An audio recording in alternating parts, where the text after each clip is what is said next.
Crime, chaos, and federal control. President Trump says he's taking over Washington, D.C.'s police force and deploying the National Guard.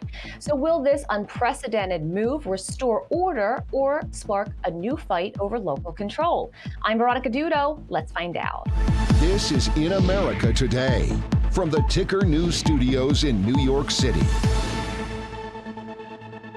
President Donald Trump has announced what he calls an unprecedented step to rescue our nation's capital, a federal takeover of law enforcement in Washington, D.C. The move includes deploying the National Guard and invoking a little-known provision of the city's charter to assume control of the Metropolitan Police Department. The first National Guard units have already begun working alongside city police, with the full force expected on the streets by the end of the week. President Trump says he will also ask Congress to extend the federalization of D.C.'s police force, citing the need to combat crime, chaos, and public disorder. Well, if it's a national emergency, we can do it without Congress, but we expect to be to Congress before Congress very quickly. And again, we think the Democrats will not do anything to stop crime, but we think the Republicans will do it almost unanimously.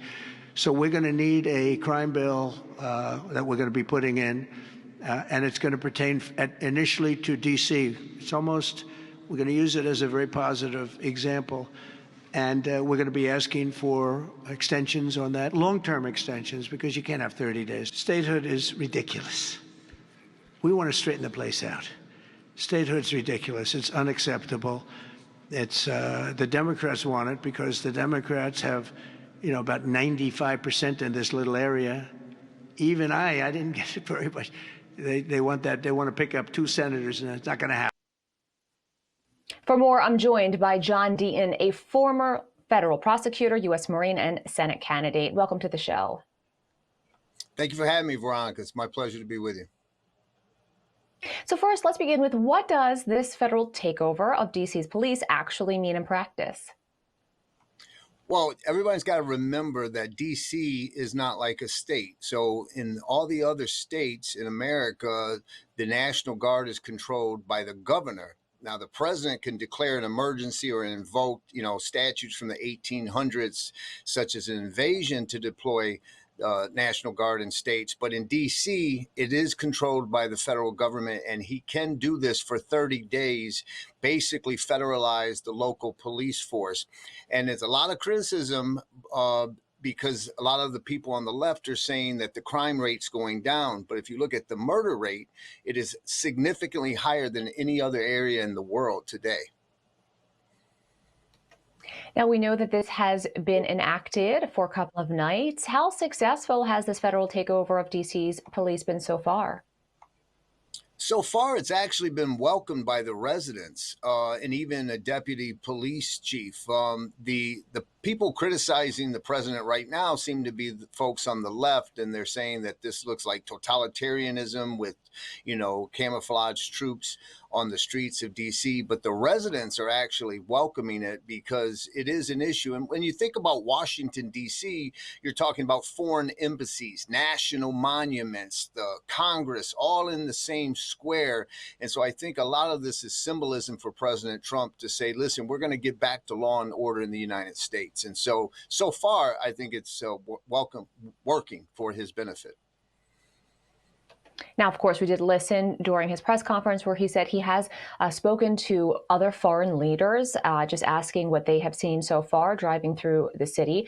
How rare is it for a president to assume direct control of a local police department? Well, it's, leave it to President Trump to be the one to do it. I mean, listen, this issue has pertained, President Obama had the same issue, George W. Bush had the same issue, even President Clinton going back to those days. And so it is definitely unusual. But listen, when you see people like Governor Newsom of California, he cleaned up the streets and the homelessness, and there was no crime for a couple days when China's president was coming. So it has happened, but no one has done it to this extent. So it's going to be interesting to see if the president has congressional support from the Republicans who control the House and the Senate, because he can only do this for 30 days. How has the D.C. mayor or local officials responded to this decision? Well, they have to comply, but that doesn't mean that they comply without criticism. The mayor has obviously said this has been an unprecedented move, and it's very critical. She cites that the crime rate has actually been down 20 or 30% year over year.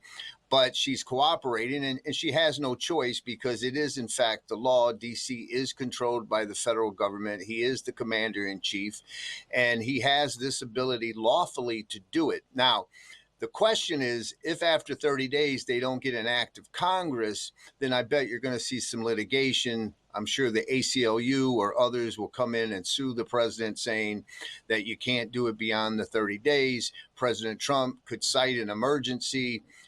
So we may not hear the end of it after 30 days. What are the main factors driving the president's claim that crime and disorder in D.C. require what we were talking about, that federal intervention? And of course, the big question mark, how long that can go on for? Well, I think all he has to do really is go to the murder homicide rate. If you look at the homicide rate in DC, it is at 41 every 100,000 people, there's 41 homicides. If you compare that to Bogota, Colombia, they're at 11. If you compare that to dangerous places in Nigeria or Havana, Cuba, it is significantly lower. DC's murder rate is the highest in the world. And so the president of the United States says, listen, this is the nation's capital. We can't have a homicide rate at that extent. And so I think that's the primary basis of why he's doing this, other than the symbolic message that his administration is about law and order. You notice in the clip you played, he talked about how Democrats don't believe in law and order, and he does. Now, of course, the United States is getting ready for the 250th anniversary. And as you just mentioned, those are staggering statistics when you hear that D.C. Is the number one capital, with the murder rate in those numbers. When we look at the possibility of what can really be accomplished, where do you see this going?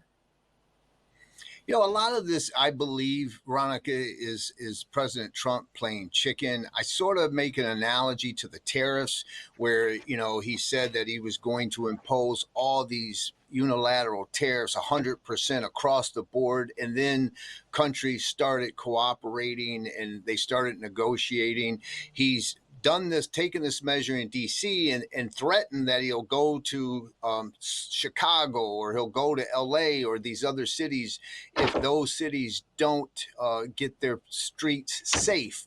And he controls the purse. A lot of these cities need federal funding, and President Trump, I think, is sending a message. If you want those federal funds, you're going to have to do some of the things that I'm doing. And we're going to see, how this plays out about 30 days from now. What role do we think those 800 National Guard troops will continue to play in the daily law enforcement under this 30-day? Yeah, now listen, this is very interesting, Veronica, because there is a law called the Posse Comitatus Act, which does not allow military personnel to engage in local law enforcement. So, for example, the Marines that were sent in LA because of the riots, they're not allowed to arrest people, to investigate. They're there to protect federal buildings. They're there to protect ICE agents, things of that nature. In DC, it's a little bit different because it's under federal control, but still you have to be careful. Those guard troops are there to protect, but not to investigate and police. And it's a fine line because some of these young, National Guard troops are not necessarily trained in that. So that's probably the legal area that we're going to see litigated if it goes further than 30 days. Of course, that timeline is up in the air. But how long could this federal control last if Congress grants the extension the president is requesting? Well, again, since DC is controlled by the federal government, if Congress enacts it, we could see, 800 to 1,000 National Guard troops patrolling the streets of D.C. for the foreseeable future. So the question is, what's the appetite in the Senate and the House to accomplish that? And so we'll see. But they can extend it with a act of Congress as far as they want. Now, we did see those reports of a DOJ employee who was beaten when he intervened in an attempted carjacking. We also saw a congressional intern who was shot to death in crossfire. So, is this going to be a political game when it comes to, why is there a question as to wanting to make sure that residents in an area are safe? Will this be a bipartisan issue? You would think that safety of citizens is something that wouldn't be partisan. Listen, that's why I said residents are welcoming this. The fact is, if you visit the nation's capital and you want to go to the halls of Congress, and you have to be careful. There are sections, if you go 2 blocks too far, you could find yourself, there are carjackings, there are people being mugged and robbed. And so having a safe nation's capital is important on a day-to-day basis for the people who live there, but it's also symbolic that America is a safe place to visit for people to come here, and we depend on tourism, so we have to believe that people are going to be safe when they visit America, especially the nation's capital. Absolutely, and we'll continue to follow this story. John Deaton, thank you so much for your time today. Thank you for having me. This is Ticker. We'll be right back.